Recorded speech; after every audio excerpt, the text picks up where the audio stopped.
Hi class, I wanted to create this video to help you navigate the course and just so you know what the course is going to be about. So if you go to our home page, you will see that it looks like this. Now the first thing you want to do is obviously read the syllabus, and then you want to go ahead and watch the introduction to the course. Hi class, I wanted to create this video to show you how to navigate the course. So the first thing you want to do is you want to go to our home page, which is where you will find important information. In this home page, you will find the syllabus. You will also find the DACC syllabus supplement. You will also find an introduction to the course overview. And of course, you will also find direct links to the modules and to the assignment modules, as well as our two textbooks. So let's go ahead and look at the syllabus. If you want to just preview the syllabus, you can go ahead and click on the magnifying glass. However, if you want to download it, then you would go ahead and click on the actual word syllabus to download it. But today we are just going to preview the file so that we can go over it.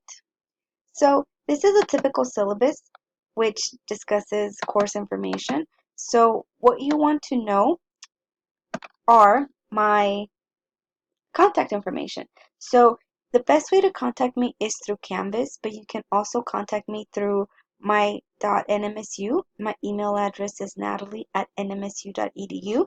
Also, if you would like to speak to me, I do provide my office phone number. However, my office is currently being remodeled. The whole suite and the other offices there are being remodeled as well. So I do not have access to my office during this summer. So if you call my phone number, it should still be working. But if you leave a voicemail, then that voicemail gets emailed to me so I am able to contact you. So please, please, please make sure that you leave a voicemail. That way I can contact you back. And because of that, because I technically have no office during the summer, well, I do have an office, but they're painting it, they're pulling up out the rug, they're going to remodel it completely. I don't have anywhere to meet. So because of that, if you want to meet with me for office hours, you would need to contact me a few days before so that we can make arrangements on what time, what location to meet, and on which date. I do not live in Las Cruces. I live in the El Paso area.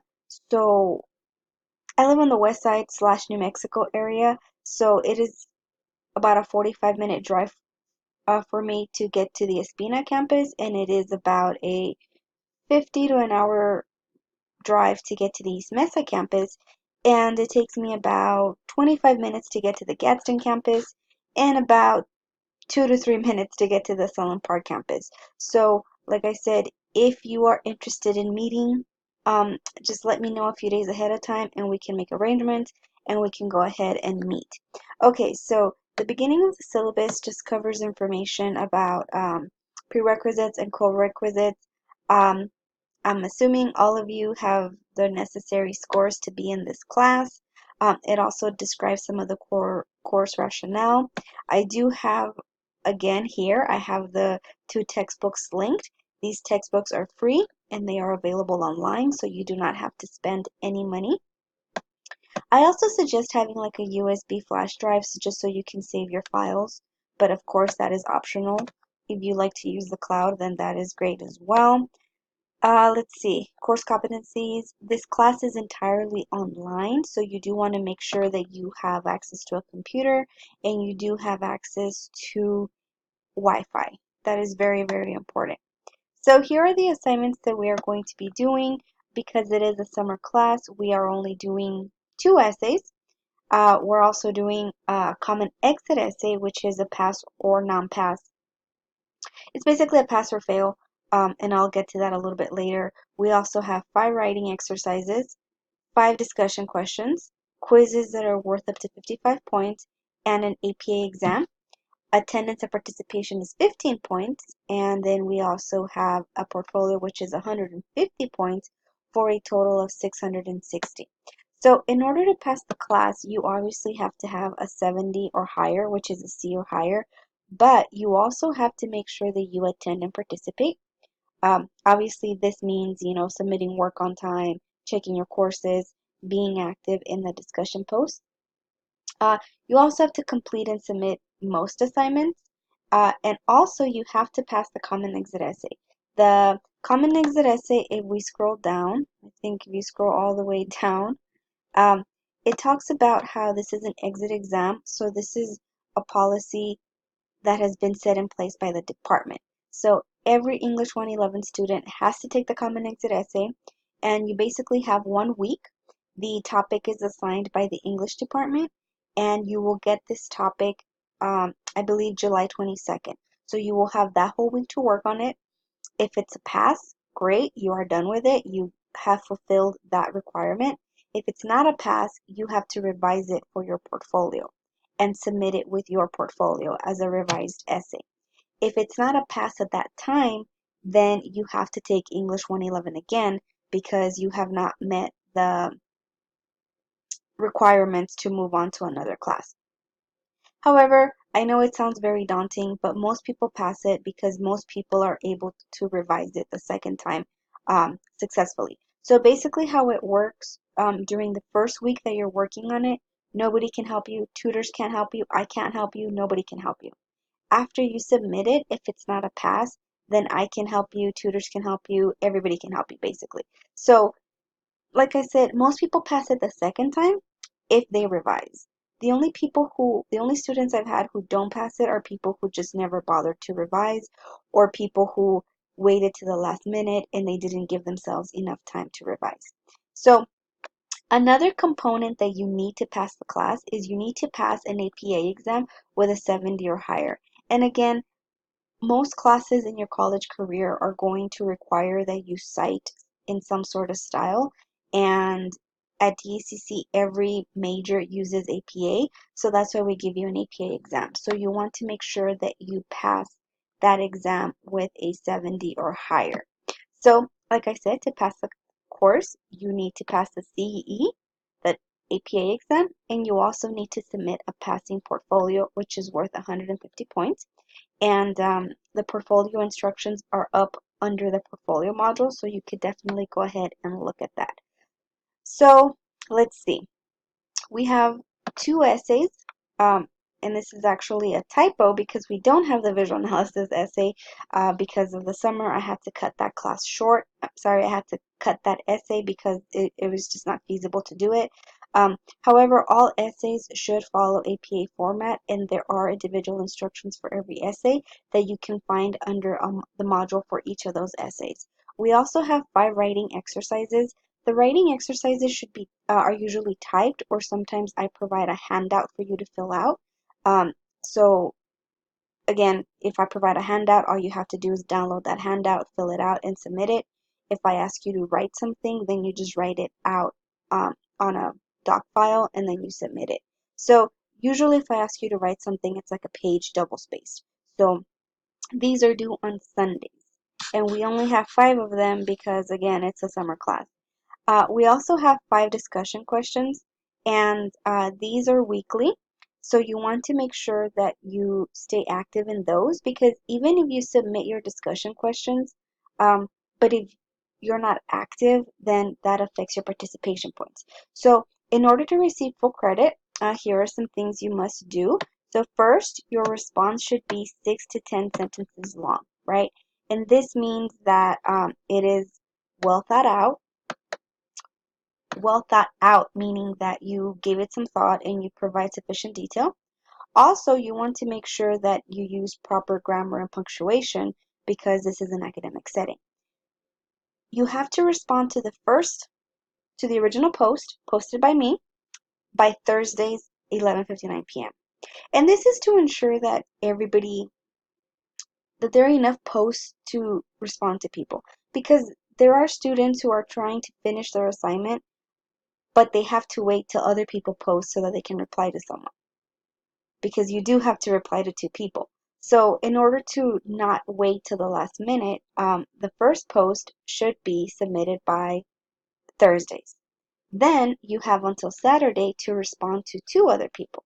So you're going to respond to 2 classmates, and you are going to basically, you know, either agree with what they say or follow up on what they say, or if you find something particularly interesting that they mention, you can go ahead and point that out. So you're basically going to respond to 2 other people. So in total, you should have 3 posts for each discussion. Okay, so make sure that you do that. But like I said, some people sometimes wait till like Saturday 11 o'clock p.m. to submit all of their 3 posts. You you will get credit, but that will affect your participation, because I will look at the discussion post and at the discussion thread, and I will see that you were not active until 11 p.m. on Saturday. So in order to receive full credit and to not affect your participation grade, just make sure that your first post is done by Thursday and that your second 2 posts to 2 different classmates are done by Saturday. We are also having some quizzes, and I think we're having 6 quizzes. And these are timed, they are usually timed at 35 minutes. They are short quizzes. The quizzes are they are over the modules and sometimes over handouts or things like that. But they're mostly over modules and PowerPoint. So you want to make sure that you read that module before you take the quiz. The regular quizzes, you can only take them once, so make sure you are ready to go before you get started. If you're not, then don't start the quiz yet. Also, I do suggest that you take the quiz on an actual computer, not a mobile device, because sometimes those get submitted and they're blank because people took them on their phone. Quizzes are due on Saturdays. However, because we're starting the week on a Thursday, the first week, the assignments and the discussions are due on Sunday. So it's only for the first week. I do want to mention, though, that for the APA exam, you do get 3 attempts, but that's only because that exam is a very big part of this class. Basically, you need to pass that exam to pass a class. So that's why I'm giving you 3 attempts. As far as the classroom management, just please remember that I don't accept late work. So please make sure that everything is submitted before the due date. The assignment does close when it is due, so don't think that it'll stay open after. No, it closes at that date at 11:59 p.m. It does not remain open, so you want to make sure that you are on time and that you don't have any issues submitting or anything like that. Also, make sure that you have proper Wi-Fi and internet connection. I know we all have issues. I was having some issues with my internet earlier today, but I want you to understand that everything is listed in the syllabus right now. You have a week to do all the assignments. That is plenty of time. So please don't leave stuff until the last minute, because if you leave something up to the last minute and you can't submit it, then that's not a valid excuse because of Wi-Fi or internet connections, right? So just make sure that you try to submit things early, even like a few hours early, just in case issues arise. Now, if issues arise and you can't get them fixed by the due date, then just send me an email and let me know that your internet is not working, and I will be understanding. But if you're constantly waiting to the last minute and you have internet connection problems, then that's not going to be considered a valid excuse. And that goes for all of the late work. You know, if you need to submit something late, please let me know. If there is something going on in your life, or if there's something that's preventing you from turning things from turning things in on time, just email me, or if you want to talk to me in person, we can go ahead and talk and we can make arrangements. Like I said, I don't allow late work, but if you let me know what's going on, we can definitely make arrangements and work on that. So I think that pretty much covers the syllabus. Here we have important dates, and here we have the schedule. I divided it up into 3 columns. So here we have the dates, here we have the readings, and here we have the assignments. So basically this lets you know what is due each week. And as you can see, we have a lot due. So let's go ahead and go back to the course. So I will be making another video that focuses only on the course and how to navigate that. So this video was about the syllabus, and I will be making another video that shows you how to navigate the course.